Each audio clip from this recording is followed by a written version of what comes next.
நம்ம எல்லாருக்குமே வாழ்க்கையில அமைதி வேணும் இல்லையா? ஆனா சில பேர் பாத்தீங்கன்னா அந்த தேடலை இன்னும் ஒரு படி மேல கொண்டு போயிருக்காங்க. அவங்கள தான் நாம யோகிகள்னு சொல்றோம். சரி, அப்போ யோகினா உண்மையிலேயே யார் அவங்க? வாங்க இத பத்தி கொஞ்சம் ஆழமா பார்க்கலாம். யோகி என்பவர் யார்? பார்க்கறதுக்கு ரொம்ப சிம்பிளான ஒரு கேள்வி மாதிரி தோணலாம். ஆனா இந்த ஒரு கேள்விக்குள்ள மனுஷனோட இருப்பு, அவனோட துன்பம், அதிலிருந்து விடுதலைன்னு அடேங்கப்பா எவ்வளோ ஆழமான விஷயங்கள் அடங்கியிருக்கு தெரியுமா? வாங்க இந்த வார்த்தைக்கு பின்னாடி ஒளிஞ்சிட்டு இருக்கிற ரகசியங்களை நாம ஒன்னொன்னா அவிழ்க்கலாம். ஓகே, ரொம்ப சிம்பிளா சொல்லணும்னா இதுதான் டெஃபினிஷன். ஆனா இதுல ரெண்டு முக்கியமான விஷயம் இருக்கு. ஒன்னு துக்கத்திலிருந்து விடுபடுறது, இன்னொன்னு பரம்பொருளோட ஒண்ணாகிறது. சரி, அப்படின்னா என்ன? இந்த ரெண்டு விஷயங்களையும் நாம சரியா புரிஞ்சுக்கிட்டா மட்டும்தான் ஒரு யோகியோட முழு பரிமாணமும் நமக்கு புரிய வரும். ஒரு யோகியோட பாதைய நாம புரிஞ்சுக்கணும்னா முதல்ல அவங்க எந்த பிரச்சனைக்கு தீர்வு தேடுறாங்கன்னு நாம தெரிஞ்சுக்கணும் இல்லையா? அந்த பிரச்சனை வேற எதுவும் இல்ல, நம்ம எல்லாரோடைய வாழ்க்கையிலையும் பிரிக்க முடியாத ஒரு அங்கமா இருக்கிற துக்கம்தான். சரி, இந்த துக்கத்தோட ஆணிவேர் எங்க இருக்கு? பொதுவா நாம என்ன நினைப்போம்? நமக்கு கஷ்டம் வரதுக்கு காரணம் வெளியில நடக்கிற விஷயங்கள் தான் நினைப்போம். ஆனா யோக பார்வை என்ன சொல்லுதுன்னா, உண்மையான காரணம் நம்ம மனசுக்குள்ள ஓடுற எண்ணங்களும் அந்த உணர்ச்சி கொந்தளிப்புகளும் தான் அப்படின்னு சொல்லுது. யோசிச்சு பாருங்க, ஒரே சம்பவத்தை ரெண்டு பேர் ஃபேஸ் பண்ணும்போது ஒருத்தர் அப்படியே உடைஞ்சு போறாரு, இன்னொருத்தர் ரொம்ப அமைதியா இருக்காரு. அதுக்கு காரணம் இதுதான். நம்ம மனசு அது கிட்டத்தட்ட ஒரு சிக்கலான நூல்கண்டு மாதிரி தாங்க. எண்ணங்கள், ஆசைகள், கவலைகள்னு எல்லாமே ஒன்னோட ஒன்னு பின்னி பிணைஞ்சு ஒரு பெரிய சிக்கலா கிடக்கு. இந்த சிக்கலை அவிழ்க்கிற கலையில யாரு கைதேர்ந்தவரா இருக்கிறாங்களோ அவங்க தான் ஒரு யோகி. இப்போ ஒரு யோகியோட இலக்கு என்னன்னு புரிஞ்சுக்கிறதுக்கு ஒரு ரொம்ப அழகான உருவகத்தை நம்ம பார்க்கலாம். இது ஒரு நதி, அது எப்படி கடலை சேருதுன்ற கதை. நம்ம ஒவ்வொருத்தரோட மனசும் ஒரு நதி மாதிரின்னு கற்பனை பண்ணிக்கோங்க. ஒரு நதிக்கு அது எங்க ஆரம்பிச்சாலும் சரி, கடைசியா கடலை நோக்கி ஓடணுங்கிறது அதோட இயல்பு இல்லையா? அதே மாதிரி தான் நம்ம ஒவ்வொருத்தருடைய மனசுக்கும் அதோட மூலமான அந்த பரம்பொருளை நோக்கி ஒரு உள்ளார்ந்த ஏக்கம் இருந்துகிட்டே இருக்கும். அந்த பயணம் தான் வாழ்க்கைன்னு சொல்லப்படுது. அப்படி ஓடுற நதி கடல்ல கலந்ததும் என்ன ஆகுது? நான் ஒரு நதிங்கிற அதோட தனி அடையாளம் அழிஞ்சிடுது, அது கடலோட ஒன்னா மாறிடுது. அதே போல நம்ம மனசு அந்த பரம்பொருளோட இணையும் போது நான்கிற அந்த தனிப்பட்ட எண்ணமும் அதனால வர்ற அத்தனை அலைக்கழிப்புகளும் காணாம போயிடுது. இதுக்கு பேரு தான் உண்மையான விடுதலை. அப்போ யோகம்னா என்ன?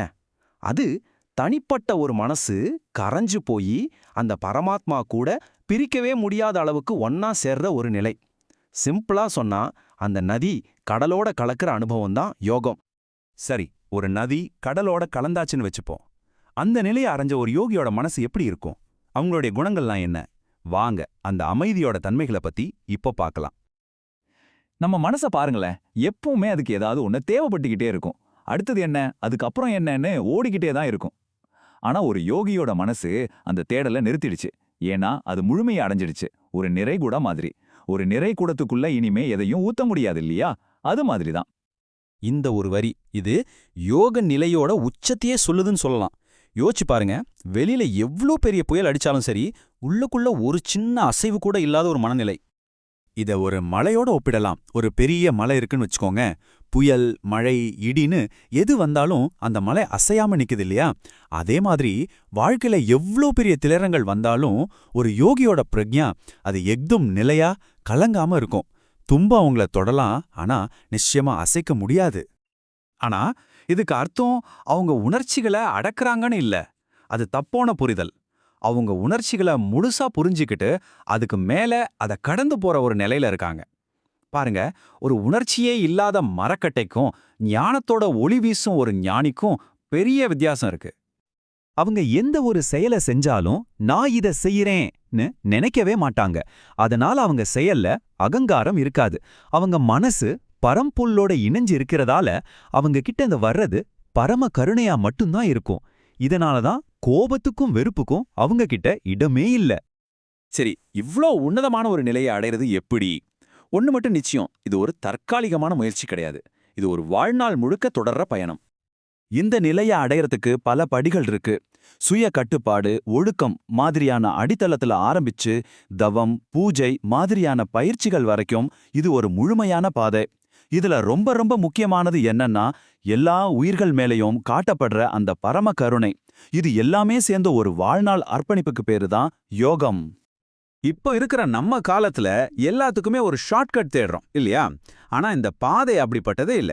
இது ஏதோ ஒரு 21 நாள் சேலஞ்ச் மாதிரி கிடையாது. இது குழந்தை பருவத்திலேயே விதைக்கப்பட்டு வாழ்க்கை முழுதும் அக்கறையா வளர்க்கப்பட வேண்டிய ஒரு பெரிய மரம் மாதிரி. சரி, இந்த பயணத்தோட முக்கியத்துவம் அந்த தனிப்பட்ட ஒரு மனிதனுக்கு மட்டும்தானா? இல்லவே இல்ல. அதோட விளைவு ஒரு பிரபஞ்ச அளவிலானதுன்னு சொல்லப்படுது. இந்த பார்வையில பார்த்தா பிறப்பும் இறப்பும் ஒரு முடிவே இல்லாத சுழற்சி மாதிரி, ஒரு ராட்டினம் மாதிரி. அதுல இன்பமும் துன்பமும் மாறி மாறி வந்துகிட்டே இருக்கும். யோகத்தோட இறுதி நோக்கம் என்னன்னா, இந்த ராட்டினத்திலிருந்து முழுசா இறங்கி நிரந்தரமான ஒரு அமைதி நிலையை அடையிறது தான்.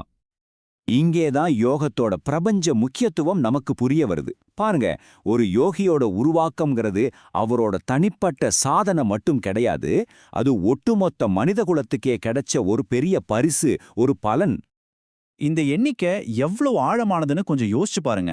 கோடிக்கணக்கான ஆன்மாக்களோட கூட்டு முயற்சியும் அவங்களோட வளர்ச்சியும் தான் கடைசியில ஒரு முழுமையான யோகிய உருவாக்குது. அதனாலதான் ஒரு யோகியோட உருவாக்கங்கிறது அவ்வளோ அரிதானதும் ரொம்ப மதிப்பு வாய்ந்ததாகவும் கருதப்படுது.